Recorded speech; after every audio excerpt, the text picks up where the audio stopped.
I talk, you listen, or you turn the channel. Either way, I'm still gonna talk.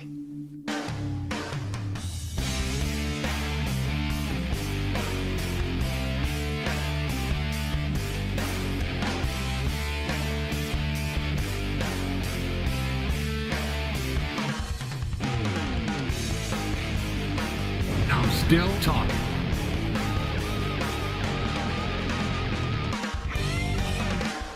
Hey, welcome to Still Talking. I'm Rick Blood. Today is Monday, October 30th. Just because my air slots have been kind of mixed up, episodes have been kind of mixed up or lagging, so we're going to start with the date every episode now. So Monday, October 30th is what it is, and a weather alert. It's moist out there, rainy, kind of on the chilly side. It's only in the upper 40s, so it's kind of really slamming us with that. Hey, get ready for what we've got in store next. And we know what that is. It's that white stuff that comes out of the sky that nobody likes. Well, some people like it, I guess. So horrible things going on still in the news. We've got wars, we've got famines, we've got pestilence, we've got protests, we've got hate, we've got Matthew Perry died. Yeah, I know. He was one of my friends too. Don't know what to say. 54 years old, which is young. Well, then again, what you have to understand about these people, I mean, Matthew Perry's not the only one that died. He's just the only one that got announced. Every day, thousands of people, maybe millions of people every day in the world die. But, you know, Matthew Perry, because he was rich and famous, because he could act, you know, and he made a good living, and, you know, I'm pretty sure he didn't cry if they told him he had to work more than 25 hours a week, or he actually had to learn his lines or, you know, put down his phone so he could do the scene. You know, he probably worked 60, 70 hours a week when he was making it. But these guys all lead hard lives, and that's what the fame and the fortune leads to most of the time. And I mean, 54 years old, you got to figure it's pretty good. He made it past 27. You know, 27, that's, you know, Kurt Cobain, Janis Joplin, Jim Morrison. A lot of those people died at 27. It's a weird coincidence, a conspiracy theory or something. But a lot of those famous folks died at 27. Jimi Hendrix, another one. Yeah, I mean, there's a whole list of them, and I should have brought the list, but I didn't. So he didn't quite make it to Elvis. You know, Elvis, I think, was in his 70s when he died. But hey, and there's, at this point on the 30th of October, we don't know. Toxicology hasn't come back. There were rumors that there was drugs found in his house. It had been documented that he had a real rough go throughout his life with addiction problems. You know, and that he was sad and lonely and depressed, and the same thing that most comedians are, or, you know, a lot of us normal, regular, average people are.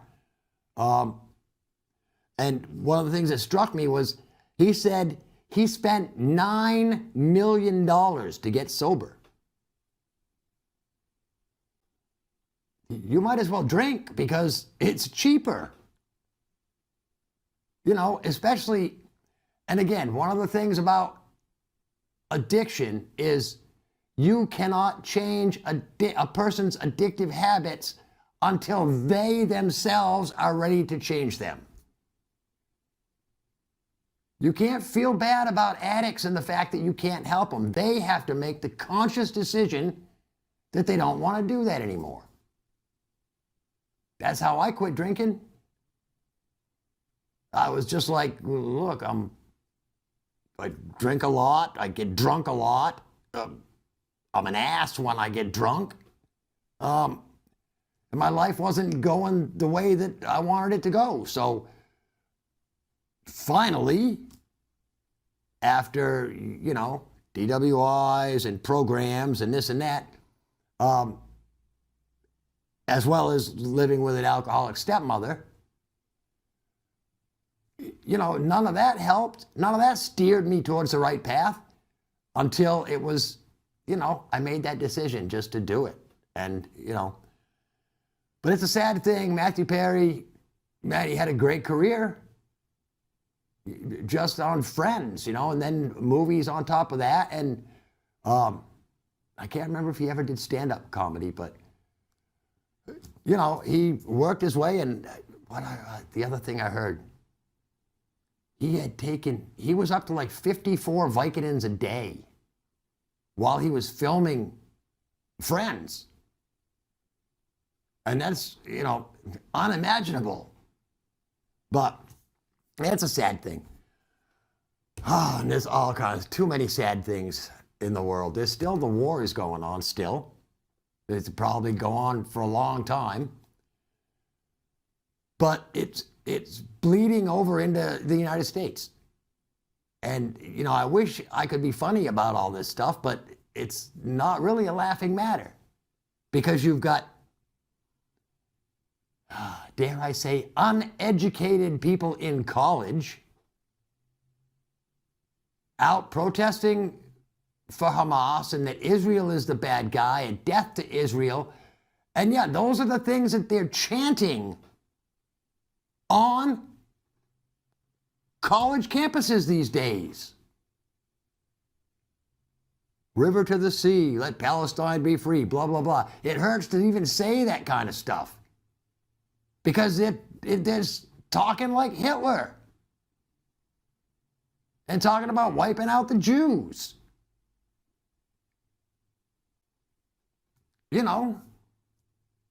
Everybody's worried about the Palestinian refugees. Oh, what are the poor Palestinians going to do? Well, number one, they could stand up against the terrorists in their own country. They could do that. Everybody says a two-state solution. Yes, that would be beautiful if it could be a two-state solution. Some people don't believe that it can be. And the one-state solution, they think, is Palestine without Israel. Not Israel without Palestine, Palestine without Israel. That's their one-state solution. And it's, again, people fighting over sand. And it's crazy. And right here on the college campuses, there's all these protests going, and I don't believe a word of it. I don't believe that these kids have any conviction in their ideals. And here's how you can tell. You can tell by the fact that they're out there protesting, screaming and waving flags and making a big scene. If you have conviction for your feelings about Palestine and getting rid of the Jews, get on a plane, go over there, and join the damn fight. Don't wave a banner, do stupid crap like that because it means nothing. If you really believe what you're spouting out there on those college campuses, pack up your crap, go over there, and join the fight. See what life is really like outside of that fancy mom and dad paid for college bubble you're in. Plain and simple. Walk the walk. Because your talk means nothing. And, if I was running this country, anybody like that college professor that got up and said that he was exhilarated by October 7th should be immediately put in an orange jumpsuit and sent to Guantanamo Bay. Yeah. Let's open up the old hotel again and fill it with people who are screaming for the destruction of Israel. Because they're not right in the head. Fill mental institutes with these people. Because something's wrong in their twisted heads that they think that genocide is acceptable. And they think that Iran is our friend.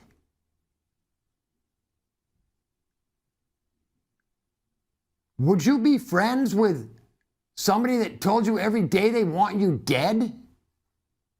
Of course you wouldn't. Who would? I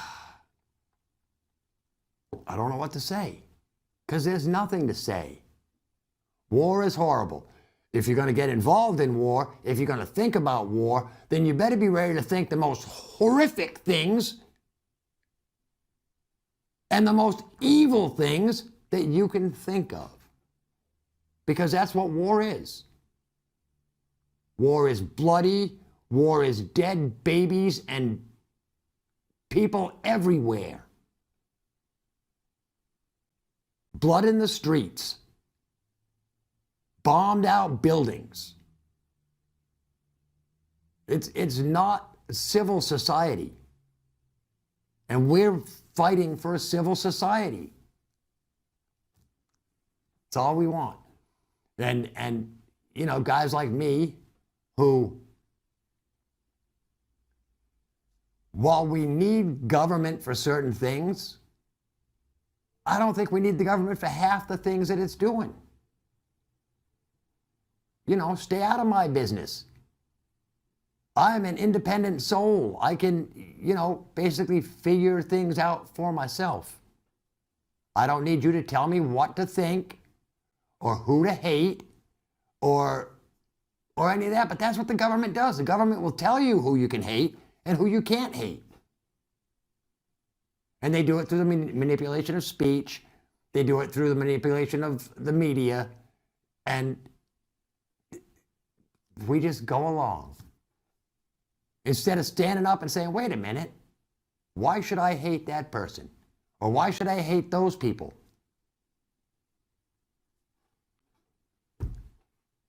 You know? The hate is in the minds of the leaders. That's where it is. Once you get to that level of richness and power, the little people don't matter at all.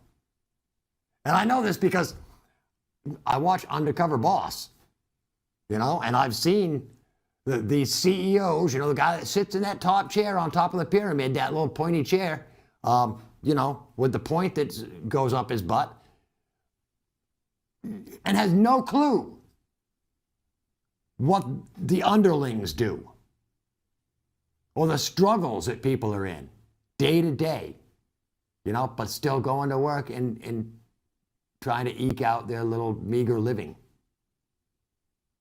And usually, it's, of course, at the end of the Undercover Boss, you know, the boss usually was like, oh, geez, you know, I didn't realize that. You know, I forgot that I started sweeping floors back when I was 17 years old. You know, and that's what happens.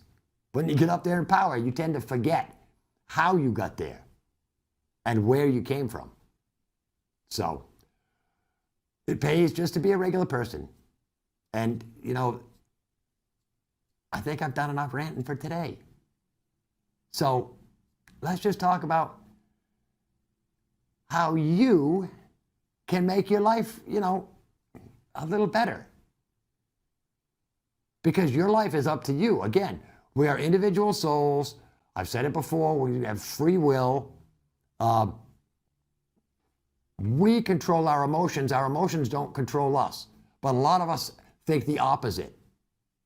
You know, they think that emotions control what we do. And they don't have to. Every day you can get out of bed and, you know, smile. Smile when you first wake up and say, Hey, it's a great day. Even this morning, I got up and I was like, it's a great day. And even though it's rainy, crappy, cold outside, and I've got to deal with mom all day because today's my one day off from the delivery job, it's still a great day, you know? And I can feel good about the day. Get up and make your bed. First thing, make your bed. There's an admiral, a Navy admiral, that wrote that in his book about how every day if you get up and you make your bed, first thing, well then if you accomplish nothing else during the whole day, at least you made your bed, right? I don't make mine. I figure I'm just gonna get in it in 12 hours anyway, or 14 hours or whatever. So I make it every time I wash the sheets, then I make the bed. Until I get in it, and then I don't make the bed again until I wash the sheets next week. So what else can you do to make life happy? You can smile at somebody else. Say hello to somebody. Say hello to old people. They love it. Because a lot of them don't have people that they talk to normal, all the time, every day. Be nice to somebody. If you see somebody struggling with something, offer to give them a hand. Makes you feel good. Makes life happy. I don't have to tell you, eat good and exercise and wait. No, never mind, because I don't eat good and I don't exercise a whole lot. So those things aren't super important. You just got to eat enough to make a turd. That's all.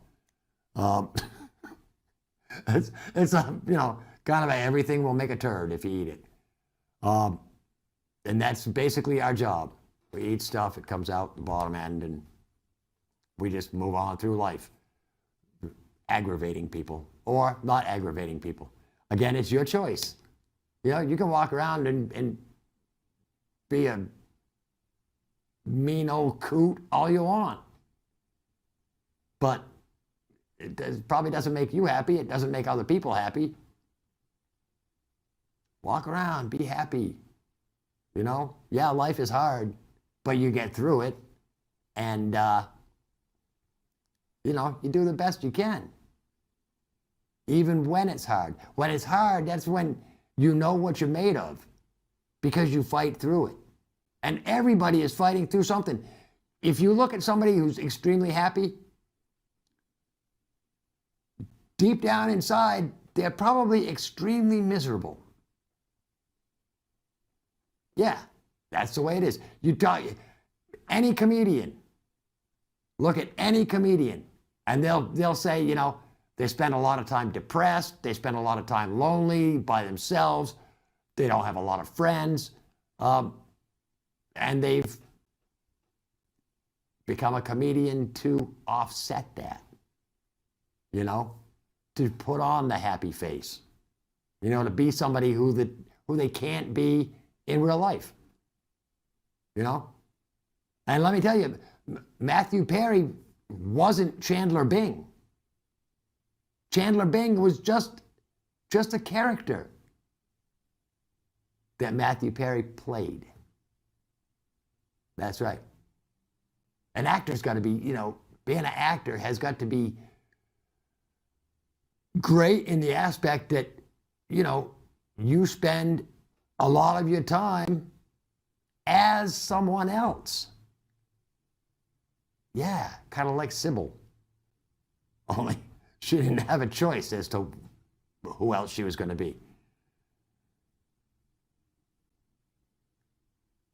I don't know where I was going with that. But anyway, what else can you do to make your life happy? Do what you want to do. Live. Put down your phone, step away from your phone. That's probably one of the biggest things that you can do is step away from technology. You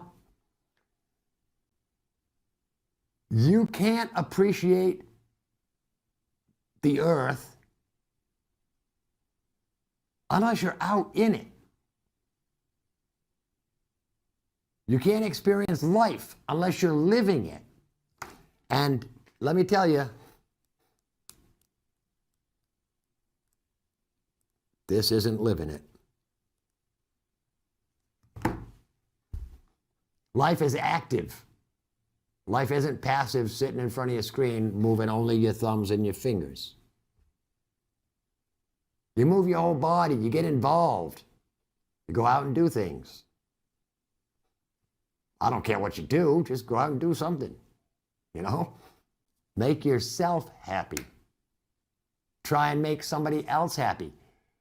If you start making other people happy, you'll find out that kind of makes you feel happy too. It's a contagious thing. So, let me think, what else did I want to talk about? I mentioned last week that we'd probably talk about education, but face it, education's boring. It's just learning crap. I think that we're teaching all the wrong things these days. Or we're not, I won't say we're teaching the wrong things, but we're not teaching the right things. The right things would be, you know, math, science, English, writing, cursive writing. I hate to write because I was never really good at it, but I didn't pay attention in English class, you know? I don't know what word to end a sentence with or you know, exactly sometimes where a comma is supposed to go and where it's not supposed to go. So, you know, but the English, writing skills, communication skills, those are important. Communication skills are probably one of the things that we should put at the top of the list of what we should teach kids. Hey, this is your Rotary reminder for the lights. For the lights? You said you wanted to add an apology? Oh, that's right. Yeah, thanks, Josh. Yeah, I was gonna start the show off with that. I do have to make a correction from last week, and I'm glad I mentioned it to Josh, the director, because hey, I would have forgot. Maybe I did a little too much pregame. Maybe not. I don't know. You never can tell with me. Yeah, I have to make a correction. Last week I went on a rant about the lighting at the Rotary on Island Street and Key Road. And I went through there the other night and they seemed fine. So I don't know whether they just weren't up to full power, whether they hadn't been completely turned on yet, or maybe I just went through the whole place with my eyes closed. I don't know. That might have happened. A lot of times I drive like that because I'm scared. Not the way that I drive, but the way other people drive. So I just close my eyes and hit the gas and off I go. So I'm sorry if I upset anybody with my, poor lighting at the Rotary remarks last week. But they were much better, and I like the fact that they added, they've got the lights down the center line between the two Rotaries. Looks pretty awesome. All right. So I said that. The city of Keene can rest easy now. Rick's not on the warpath anymore. But don't worry, I'm sure there'll be something else come up soon. There always is. What do I see? I see, of course, I work right across the street from the Colonial Theater, and I would be amiss if I didn't let everybody know that on, I think it's November 3rd, that the Colonial is on the marquee says Warren Miller. So the Colonial is going to be doing the Warren Miller ski film thing again this year. I think it's pretty much an annual thing now.